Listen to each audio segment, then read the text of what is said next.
Prairie Yard and Garden is a production of the University of Minnesota Morris in cooperation with Pioneer Public Television. Funding for Prairie Yard and Garden is provided in part by Heartland Motor Company, providing service for over 30 years in the heart of truck country.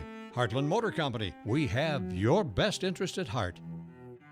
Farmers Mutual Telephone Company and Federated Telephone Cooperative, proud to be powering ASERA. Mark and Margaret Yakel Julien, in honor of Shalom Hill Farm, a nonprofit rural education retreat center in a beautiful prairie setting near Windham in southwestern Minnesota. Shalom Hill Farm, shalomhill.org. Diamond Willow Advanced Care Assisted Living, providing custom homes with smaller settings designed especially for high care needs. Many years ago, there was a song that said, "I went to a garden party to reminisce with my old friends." I'm Mary Holm, host of Prairie Yard and Garden, and let's get ready to go to a garden party to reminisce with an old friend and see her yard filled with many different themed gardens. Come along and see what I mean.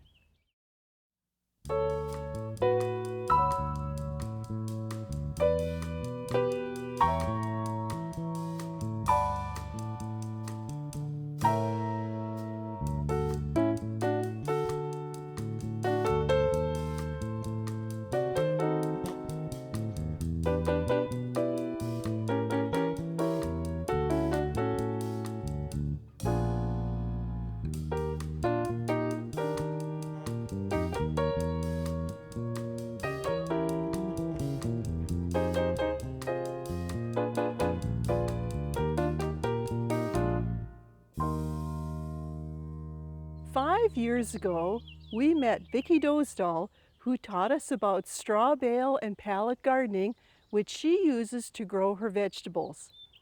Vicky also has many themed gardens that make up her beautiful and fun yard.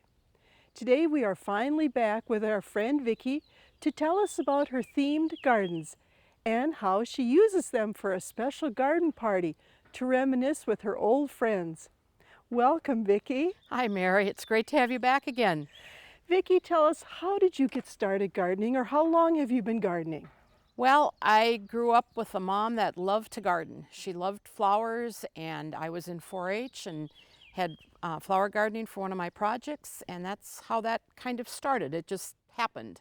And I can remember being out in the garden with my mom. We used to paint field rock and make a path and put gravel down, and one year I planted marigolds in the shape of a 4-H, you know. So it started years ago. So it's kind of really been a part of your life for a long, long time. I would say so, yes. How did you come up with the idea of having themed gardens? You know, I've been trying to think how that all started, and it just kind of happened, Mary. You know, you find something and you think, well, that'd be cute out in the garden. And it was probably my angels. That was probably the first one that I did. I had some statues and just kept adding to it. What do you mean by a themed garden? Well, I have different areas in my garden, and they're themed according to what I have in them. I have a laundry garden, so I have an old Ringer washing machine, which my mother had. It wasn't her machine, but then I have a clothesline out there. And I have a farm garden, so I have farm items in there. I actually have my dad's old grain wagon in there. And I have music garden. I have an old piano in there and some old musical instruments. I have a wine garden with wine bottles. I have a cat garden. It just kind of goes on and on. How do you come up with your ideas? Well, when you can't sleep, that's what you do. Or sometimes if I go to an antique shop or a thrift shop and I see something, I'm thinking, oh, that would be kind of fun to incorporate that. And then, you know, it just depends. I try to find fun things, something unique. How do you build your theme garden? I mean, do you designate an area in the yard and you say, oh, I think that would make a nice this garden? Or do you just take a section that's already in existence and then say, no, I'm going to change out things? Well, usually what I do is I have a major theme for 1 year for my garden party, and that's always that garden. And then I'll move that to another area and then do my theme for next year. So I kind of keep moving things around. This year I moved my cat garden and my kind of like my wrought iron garden. I just switched locations just for something different so that people aren't seeing the same thing when they come. And it's fun for me to change it up a little bit too. How many theme gardens do you have? Well, I haven't actually counted them, but I can kind of run through them. I have a Okay. laundry garden. I have birdhouse alley. I have a gnome garden. I have my Minnesota garden. And I'm kind of starting a Norwegian area. My major flower garden is kind of like a memory garden, kitchen grandma garden type of thing. And then I have my wrought iron garden, my farm garden, my music garden. And I have my last year's theme was the Garden of the Goddess. And so that's in a special place. And I have a cat garden, wine garden. Then I have a little area that's just like a children's garden, just a few things. There's an old wagon there. So yeah, it just kind of evolves. Do you do a new one each year? Yes, I've been, the last few years now, that's what I've been doing. And so do you do that kind of to coordinate with the garden party that you throw? Yes, I have a garden party each year. The first year, I think I had around 30 people at my garden party, and it was just you know how you see someone, oh, we should do lunch or we should get together, and we never do. So I just thought I'd invite a bunch of people out, and I had about 30 people showed up, and I told them they needed to come with a garden hat on. So I didn't really have a theme, but I had them what they should kind of wear. And then one year they had to bring a garden bag, which really confused people. They didn't know what they'd put in a garden bag. And I said, well, if you went to the garden for the whole day, what would you put in there? You know, like bug spray or a book or water, whatever. And then I did aprons, and that was fun. And then I did garden hats one more time. And then I went to the theme, like the Garden of the Goddess. And then this year it was a Minnesota themed. Okay. So they were supposed to come dressed in something Minnesota. So, you know, I seen Vikings and twins and some lynx. And then I had people that were dressed like Paul Bunyan. I had a couple of those.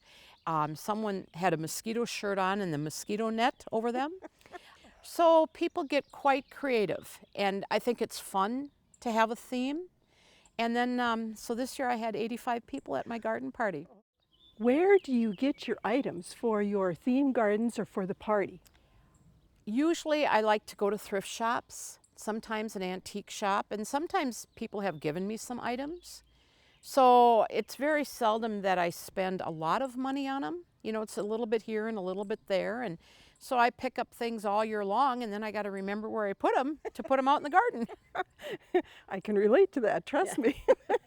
Now, do you make some of the items too that you put out in your gardens? I've made some garden totems, and I've given those as a lot of gifts and that too.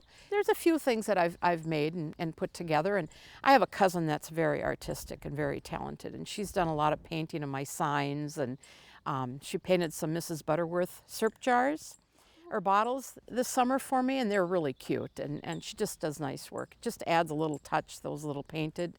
And then another gal too had made some signs for me, the garden goddess gardens. So yeah. And I saw that there was a bottle tree too. Did you make that? No, I've got my foreman, he's very handy and puts up with my needs and could you do this? Could you build this for me? And yeah, so, but yeah, so it's just kind of fun to put those kind of things together. Vicky, you mentioned that you get a lot of your items in the gardens from thrift stores or what about your plants? I should tell you, when we moved here, there were daylilies all over the place, huge daylilies. So they've been divided and moved, and a few hostas, and of course I just keep kind of dividing and moving. That's how my gardens keep growing. I do buy a lot of perennials at different garden shops, usually when they go on sale. And I do a few of the garden seeds, and I put those in pallets. And they're just kind of to accent some areas where I don't have a lot of flowers. I used to do a lot of pots on the trees. Well, it takes a lot of time watering. So I'm trying to get away from the little individual watering areas. It seems like as I get older, I'm looking for a little bit less work. So, and you know, when you put the plants in the ground and with mulch and everything around them, they're going to stay wet, you know, for a lot longer. So I'm trying to do a little bit of less of the pots. And I've gotten plants from other people, and I love to share my plants. If somebody wants to come out and get a chunk of this hosta or a little bit of a daylily, or I think that's what's fun, is to share. It's kind of like sharing a recipe, you know, so I think it's good to share your plants too. Well, you mentioned that your mom used to do that, so Oh, she would go to her sister's place, and they'd all, you know, always have to go out and look at the garden, and Mom would say, oh, I should have a little slip of that plant, and then when her sister would come to her garden, she'd dig up a little of something that her sister didn't have, and that kind of seemed to be how they did it years ago, because I'm sure people didn't go out and buy a lot of perennials. You know, they shared. Well, that was another thing that I was going to ask. With all of these themed gardens, how do you keep up with the weeding? Well, I'm a strong believer in any kind of a weed barrier or mulch. The majority of my gardens have wood chip, cedar wood chips, so they're not dyed, nothing fancy or anything like that. And I do not put any plastic down, because if you put plastic down, they'll just blow out of there quicker, and they'll just kind of decompose, and then you just add more wood chips, which is work, but you know. And then I also have some hemp mulch, which is something relatively new. And what I've done there is I will take and put newspaper down real thick, just the black and white, no colored paper, and I'll wet that down, and then I put my hemp mulch on top. And that seems to be doing very well also. And I have taken where I've put newspaper down and then put peat moss down. And I can usually get a good couple years out of that also. And then the new thing I have this year is a weed mat. And I just got that, and I'm just kind of experimenting with that. But what I've seen so far, I'm very pleased. The things you use for mulch, where do you get them? Well, the wood chips I bring in myself, and I also sell those. And the hemp mulch, I have a cousin that I've bought that from, and I can also get that to sell to people. And the weed mat, I'm a distributor for Mat Inc. that has hydro mulch, and they're making this weed mat. So that's where I'm getting that from. So I can furnish that to other people. How much do you use your yard for entertaining? I like to entertain. Okay. And my garden party, I had Sons of Norway out here for their summer picnic. I've had church gatherings here, and I have company over, and a lot of people will just call and say, can we come out and see your gardens? They want to either see the straw bale or they heard about my gardens. And yeah, it's, and the one thing, I enjoy sharing it. I think that's important, to share and give other people ideas, and they say, oh, I never thought of that, or I didn't know you could do that. So I think that it's fun to share. Now, how did you originally even come up with the idea of having this garden party where you invited friends, and how did you even come up with that idea? Just about getting together and having fun. And I see every year, you know, I get some people that haven't been out here, you know, one will invite a guest, or I'll talk to someone, and, you know, not everybody's into gardening. You know, some people it's like, yeah, it looks nice, and that's fine. I understand that. But I think it's just nice to be able to get together, and it's all women. Sorry, guys. And it's very low key. And of course, we have some food. You know, you got to have food. And everybody brings an item with a recipe, and then I print out a recipe book to give them for the next year. And then I started asking people to bring an item for the Stevens County food shelf. And I was just overwhelmed this year. When I brought the food in, it was 240 pounds plus $20 check for the food shelf. So people have been very generous. So it's like, you know, it takes a lot of time and work, and, you know, you get the paper plates and the beverages and everything. We have appetizers, salads, and then of course we have to have some sweets, you know. That's right. So, yeah, the true Minnesota way. yes. And then this year was Minnesota, so I had to have a tater tot hot dish, you know.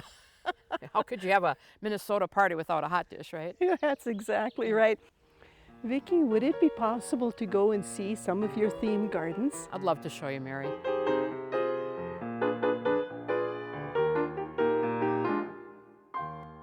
Okay, Mary, this is one of my themed gardens. My grandma garden, my kitchen garden, and quite a bit of memorabilia. one of the things that I have are white coffee pots. And if you remember back in the day, the churches cooked egg coffee, and we still do that out at the 4-H food stand. And so that represents my mom cooking egg coffee. I also have some aprons here in the garden, and one of them is my Pillsbury apron, and I've always liked the Pillsbury Doughboy, so that apron went out here. And I have some delphiniums out here. I have the blue ones. I planted that one last year, and I have a white delphinium that's got a black center, so I'm anxious to have that blooming full way. And of course, with delphiniums, you got to tie them up, because with our wonderful Minnesota wind, they just go down. So I'll use tomato cages when they're young, and then just put some stakes and try to keep them tied up. So, Where in the world did you get these body forms to tie on the aprons and, well, the aprons, like the mannequins. yes. Yeah. I actually found those in Texas. I was down there for a conference, and I drove down, and when I got home, the back of the pickup was full. Well, they work perfect in here. It's all about the fun things, you know, and the pots with the ivy coming out of them. And they take a lot of watering because they're going to dry out. They don't hold much moisture. So that's the other thing. But then everything in this garden here has the hemp mulch on it. And most of it has the newspaper down before I put the hemp. And you're always going to have a few weeds because they're going to blow in, you know, but it's just a matter of picking them and kind of keeping up with it. So really, if a person wants to start a theme garden or do one, they could even use stuff that they even have, just like from a parent or an apron or just really anything. Yeah, I don't think you need to go out and buy brand new stuff. You know, it's very little that I do with that. I think these thrift shops and garage sales, flea markets, I think that's a great place. And you see something and then you kind of build onto it. And when people know that you're looking for teapots or coffee pots or sprinkler cans or anything like that, or angels, sometimes they just, oh, by the way, I found this, and you can add this to your garden. So Mary, I'd like to show you another garden that has special meaning for me.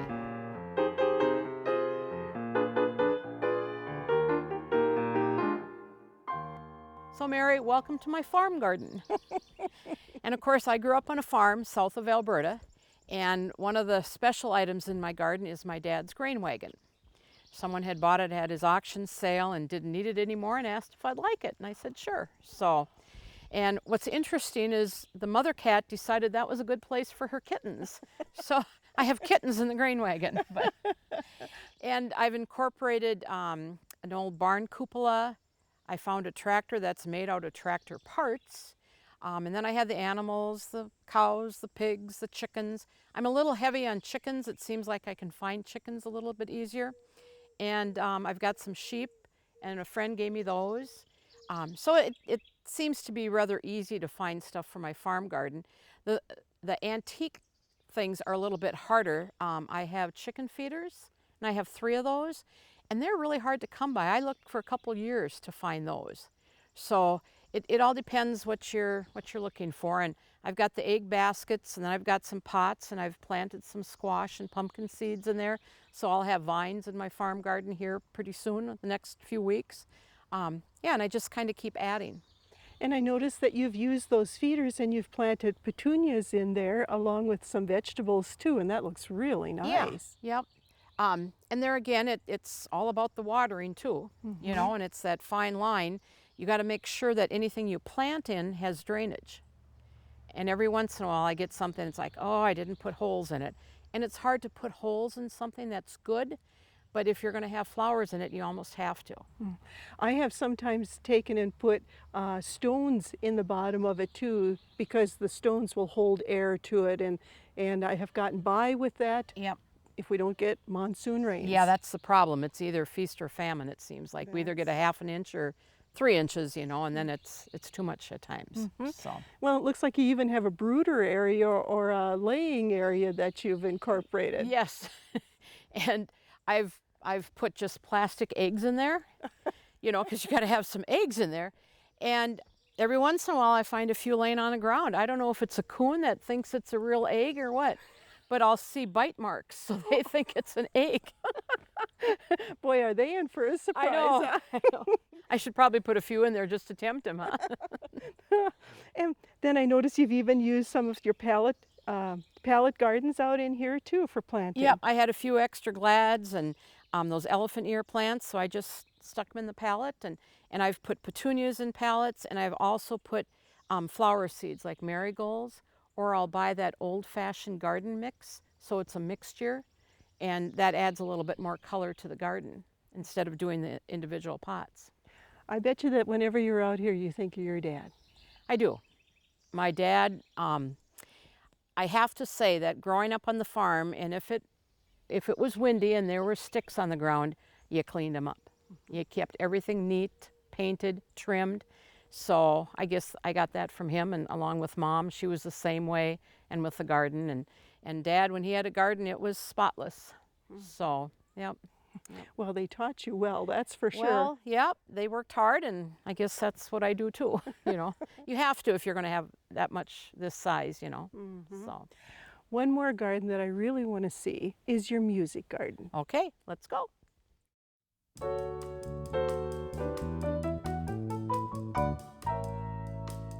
I have a question. I'm looking at incorporating a silver or white color palette in my annual bed. What are your suggestions? This particular year is the 60th anniversary of the Minnesota Landscape Arboretum. So this year I incorporated the color for the 60th anniversary, which is diamond, and therefore I used the colors that a diamond reflects in sunlight, and those colors are silver, white, soft pinks and blues and lavenders. And I worked hard to bring this combination together, and the white plants are a main feature. I like to use Dusty Miller in the garden because it has gray foliage and it reflects light beautifully. And also I like to use Euphorbia, which is a low-growing euphorbia. The variety name is Glitz. And also there's another variety of euphorbia that I like using in the garden, and it's Euphorbia Summer Icicle. This one's very unique because it has variegated bracts that resemble flowers, but the true flowers are small white flowers in the center of the bracts. And this plant is a mid-border plant, and it is a standout in the summer garden. Also, I used Ipomoea, or the sweet potato tricolor, in this display. It's a good plant for the front of a border or above a wall.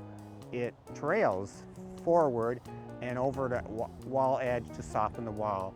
And this plant is interesting because it has green, silver, and touches of pink in the foliage. Ask the Arboretum Experts has been brought to you by the Minnesota Landscape Arboretum in Chanhassen, dedicated to enriching lives through the appreciation and knowledge of plants.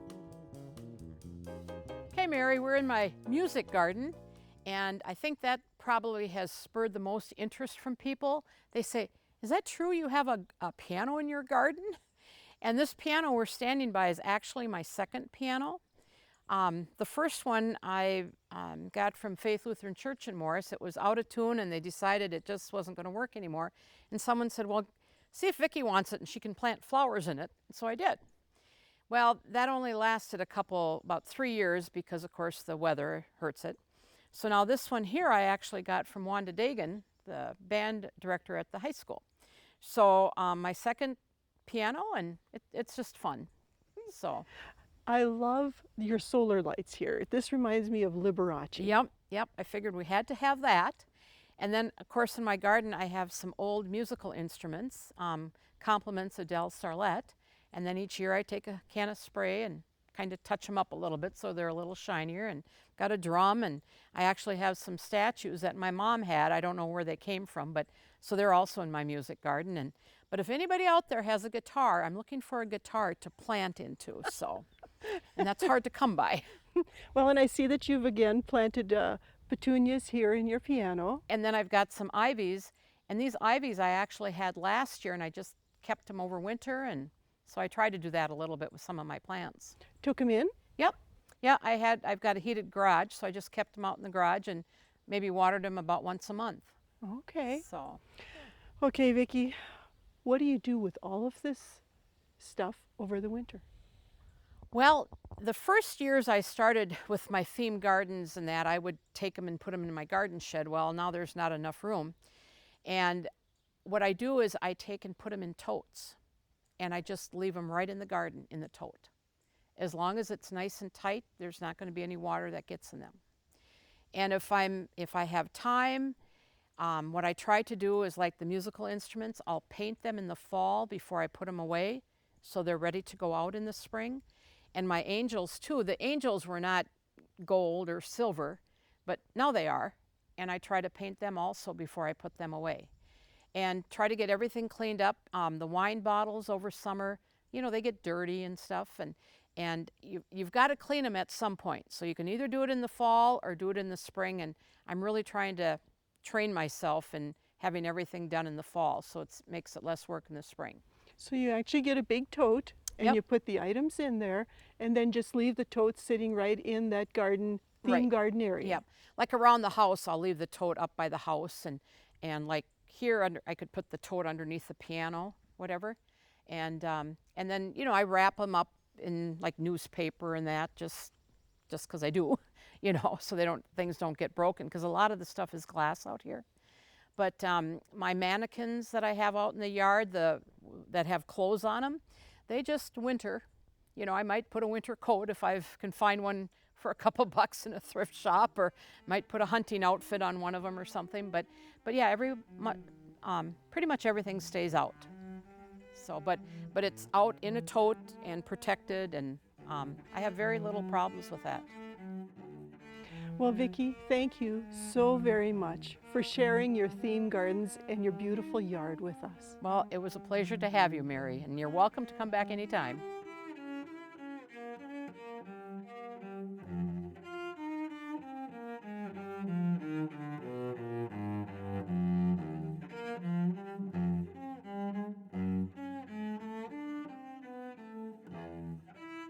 Funding for Prairie Yard and Garden is provided in part by Heartland Motor Company, providing service for over 30 years in the heart of truck country.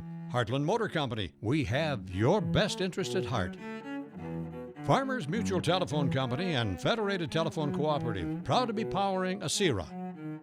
Mark and Margaret Yakel Julien, in honor of Shalom Hill Farm, a nonprofit rural education retreat center in a beautiful prairie setting near Windham in southwestern Minnesota. Shalom Hill Farm, shalomhill.org. Diamond Willow Advanced Care Assisted Living, providing custom homes with smaller settings designed especially for high care needs.